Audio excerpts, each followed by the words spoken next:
May kunting tutorial naman ako tungkol sa mga apprentice na gustong matuto din sa mga torque wrench.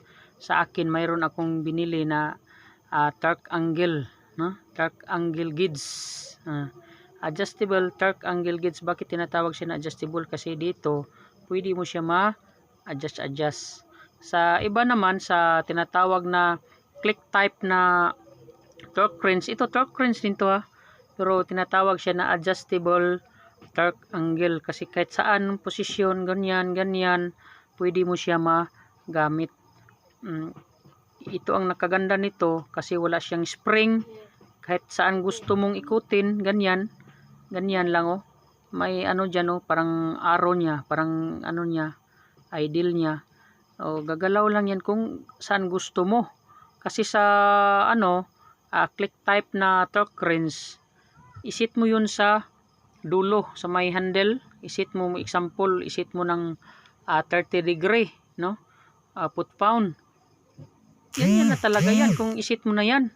Tapos, ito naman, ibalik mo lang to sa 0. At itong purpose nito, ito, iano mo lang to sa gilid ng example, may bolt, tayo na bolt, ganyan. Iano mo lang yan, tapos, ikutin mo lang yung gitna, gagalaw na yung parang maitim niya na parang idle niya ba? Ito.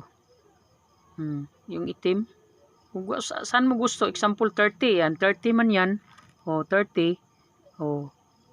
Ang nakadiferensya lang ito, medyo kasi sa example sa bolt, gusto mo makuha yung 30. I-zero mo muna.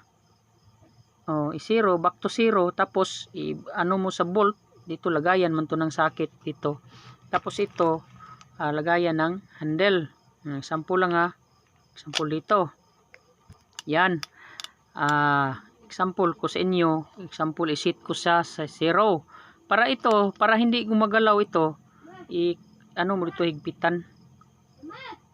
Make sure nga mahigpit ito para hindi siya wala ding problema kahit magalaw-galaw siya, basta gusto mo yung makuha yung specific torque niya. Example lang cylinder head bolt, example lang 30 degree, 30 degree, ikutin mo lang dito, 30 degree man yan, may 0, 0, may 30 dito, may may 60, kasi bawat nito guhit 10, may point pa, may point 1, 2, 3, 4, 5, 6, 7, example, hindi siya abot ng guhit nito, yung medyo mahaba-haba yung guhit, may isang guhit pa dyan, yan ang 9 or 5 mo yan dito 20 man dito, kasi dito 30 naman to. Gusto mong higpitan yung bolt, ganyan lang ganyan, kung gusto mong higpitan yung bolt, ganyan lang, example lang kasi mag-click man to, ratchet man to, ratchet, kunin mo ratchet. Example lang isit mo muna sa 0, 0, kasi gusto mo yung makuha ang higpit na 30 degree. Gusto mo yung makuha, mo yung sakit dito, yan. Ganyan ito ang plaster nito, example ganyan makaganyan yan, ganyan. Tapos dito may bolt dito or bakal na nakatayo para dito siya dito siya sasabit, tapos ganyan, ganyan example lang example, sabit siya, tapos galawin mo ito, example lang to galawin mo ito, gusto mong makuha yung 30, yan 30 man yan, gusto mo makuha yung 30, galawin mo lang yung gitna dito, steady yun, yun dito, naka-attach yung bolt dito or bakal dito, ganyan, ikutin mo lang yung gitna, gusto mo makuha yung specific torque ng bolt, example 30 degree, ganyan, ganyan lang, tapos stop na, huwag mo nang ipatuloy. Tapos iba na naman sa bolt, ibang bolt na naman, back to 0 mo na naman to, hindi man to mahirap ibabalik sa 0, ito maano man to, mahirap to, ratchet man yan, hindi pwede pang torque.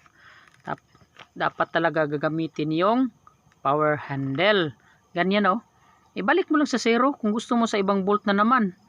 Example, nag-start ka sa gilid or sa gitna ba kaya kaya sa pangalawang bolt ka na, back to 0, tapos lagay na naman yung nakaganyan, ganyan. Tapos lagi ditong may bolt kung saan mo gustong ikutin. Example, ganyan, kailangan nakasabit yan palagi. Example, higpit ka na ng 30, ganyan lang gitna lang yung gumagalaw dyan, gitna yan. Tapos dito, ikot ito, connection tong dalawa. Tingnan mo ikutin ko sa sa kabila gagalaw talaga yan. Tingnan nyo. Sabay yung dito magkabilaan. Kasi dito yung lagayan ng extension or socket. Example 19, ganyan. Yan yan. Very simple, very simple. Tapos hindi pa ito wala pa itong wick, Nang example ko kanina na click type, lose yung spring ng click type, hindi mo na makuha yung specific torque niya. Para lang to sa mga baguhan para lang to sa mga baguhan na mga apprentice na mga mekaniko. Sa mga iba naman, sa gusto ding matuto, lang, subaybayan nyo lang ito at saka i-search din nyo ito sa YouTube kung paano gagamitin.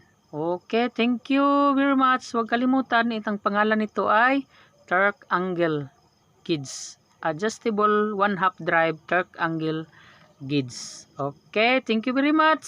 God bless.